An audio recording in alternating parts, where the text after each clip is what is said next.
হরে কৃষ্ণ। রাধে রাধে। শ্রী যোগিনী একাদশী ব্রত 2026 সালে 10 জুলাই নাকি 11 জুলাই কবে পালন করতে হবে, পালনের পূর্ণাঙ্গ সময়সূচি, ব্রত মাহাত্ম্য কথা, একাদশী পালনের সঠিক নিয়ম বিধিনিষেধ বিস্তারিত দেখুন আজকের এ পর্বে। আশা রাখি সকলে শ্রীকৃষ্ণ কৃপায় ভালো আছেন। আষাঢ় মাসে কৃষ্ণপক্ষের একাদশী জগতে যোগিনী একাদশী নামে প্রসিদ্ধ। এই ব্রত পালন করলে 88,000 ব্রাহ্মণকে ভোজন করানোর সমতুল্য পুণ্য লাভ হয় এবং সমস্ত পাপ ও রোগ বিনাশ হয়।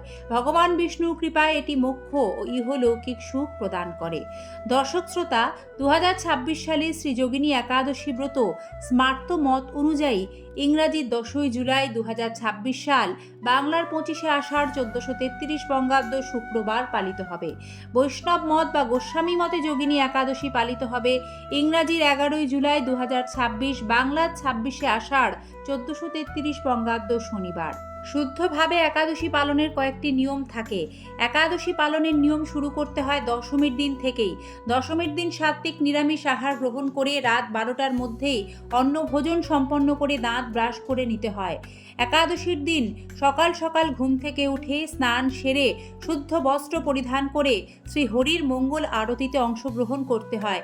খেয়াল রাখবেন, একাদশীর দিন কোনো রকম প্রসাধনী ব্যবহার করা যায় না, যেমন মাথায় তেল শ্যাম্পু দেওয়া, গায়ে সাবান দেওয়া ইত্যাদি। একাদশীর সংকল্প মন্ত্র পাঠ করে একাদশী সংকল্প গ্রহণ করবেন। শ্রীকৃষ্ণের নিকট প্রার্থনা জানাতে হবে, হে শ্রীকৃষ্ণ, আমি যেন এই যোগিনী একাদশীতে সম্পূর্ণ দিন হরিনাম শ্রবণ কীর্তন শুদ্ধ আচারে পালন করতে পারি।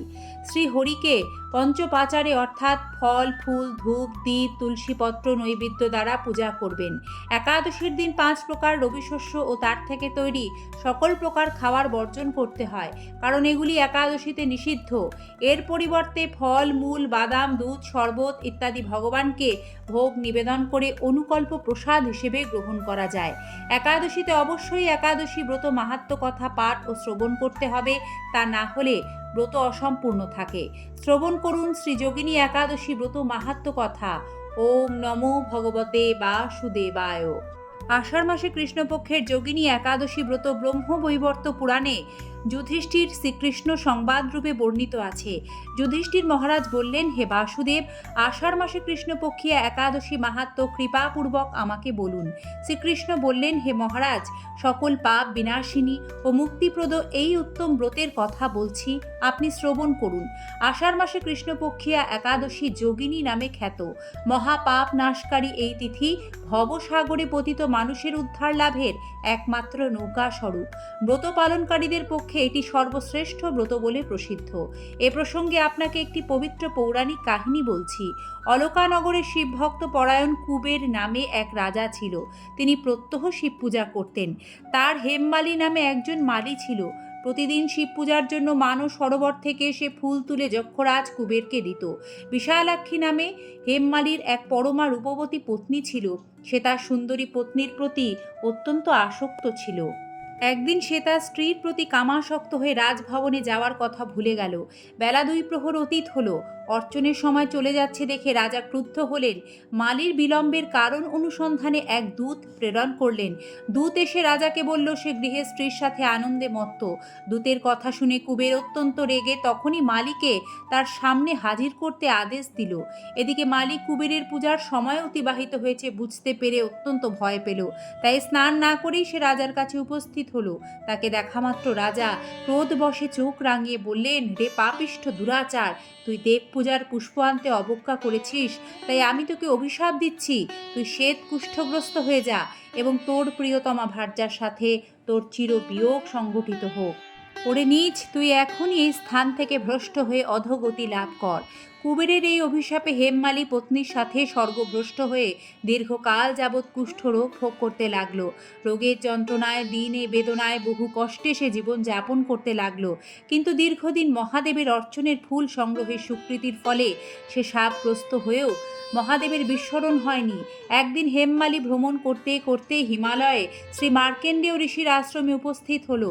কুষ্ঠরোগে পীড়িত সপত্নী হেমমালীকে দর্শন করে ঋষি মার্কেন্ডেয় তাকে জিজ্ঞাসা করলেন, তুমি কার অভিশাপে এইরকম নিন্দনীয় কুষ্ঠরোগগ্রস্ত হয়েছ? সে উত্তর দিল, হে মুনিবর, রাজা ধনকুবেরের আমি ভৃত্য ছিলাম। আমার নাম হেমমালী। আমি প্রত্যহ মানস সরোবর থেকে ফুল তুলে শিব পূজার জন্য রাজাকে দিতাম, কিন্তু দুর্ভাগ্যক্রমে একদিন স্ত্রীর মনোরঞ্জন হেতু কামাসক্ত হওয়ায় সেই ফুল দিতে বিলম্ব হয়। রাজার অভিশাপে এরকম দুর্দশাগ্রস্ত হয়েছি। পরোপকারী সাধুগণের স্বাভাবিক কর্ম। হে ঋষিশ্রেষ্ঠ, আমি অত্যন্ত অপরাধী, কৃপা করে আমার প্রতি প্রসন্ন হন। তখন দয়াদ্র চিত্ত মার্কেন্ডীয় মুনি বললেন, হে মালি, তোমার মঙ্গলের জন্য শুভ ফল প্রদানকারী এক ব্রতের উপদেশ করছি। তুমি আষাঢ় মাসে কৃষ্ণপক্ষের যোগিনী নামক একাদশী ব্রত পালন করো।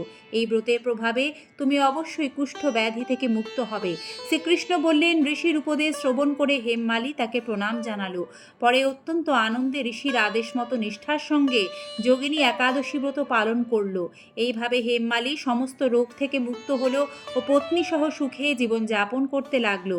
হে মহারাজ যুধিষ্ঠির, আমি আপনার কাছে এই ব্রত উপবাসের মহিমা কীর্তন করলাম। হরে কৃষ্ণ। দর্শক শ্রোতা, এবার স্ক্রিনে প্রদান করা হবে যোগিনী একাদশী 2026 সালে পালনের সময়সূচি। যারা 10ই জুলাই স্মার্ত মতে যোগিনী একাদশীর উপবাস করবেন তাদের পালন সময় থাকবে 11ই জুলাই শনিবার দুপুর 1:50 থেকে বিকেল 4:36 পর্যন্ত। আর যারা বৈষ্ণব মতে একাদশী ব্রত 11ই জুলাই উপবাস রাখবেন তাদের পালনের সময় থাকবে 12ই জুলাই রবিবার সকাল 5:32 থেকে সকাল 8:18 পর্যন্ত। এই সময়ের মধ্যে ভগবানকে তুলসীপত্র সহযোগে পঞ্চরবিশস্য ভোগ ব্যঞ্জন আদি আপনারা নিবেদন করবেন। একাদশীর ফল ভগবানের শ্রীচরণে সমর্পণ করতে হবে এবং সব শেষে সেই ভোগ কৃষ্ণ প্রসাদ হিসেবে গ্রহণ করে একাদশী ব্রত পূর্ণরূপে সমাপন করতে হয়। উপবাস করাই একাদশী ব্রতের মূল উদ্দেশ্য নয়, মুখ্য উদ্দেশ্য কৃষ্ণ ভক্তি লাভ, হরিচরণে পূর্ণ সমর্পণ। তাই একাদশীর দিন ক্রোধ, দুরাচারী, মিথ্যাচার, সহবাস সম্পূর্ণরূপে নিষিদ্ধ। শ্রীকৃষ্ণ কৃপায় সকলের মঙ্গল হোক। সকলে ভালো থাকবেন এবং একাদশী ব্রতের দিন কোনো রকম নেশার বস্তু, চা, বিড়ি, পান, কফি, সিগারেট এগুলি গ্রহণ করতে নেই, তাতে ব্রত ভঙ্গ হয়। শুভ যোগিনী একাদশী ব্রত। হরে কৃষ্ণ কৃষ্ণ কৃষ্ণ হরে হরে, হরে রাম রাম রাম হরে হরে।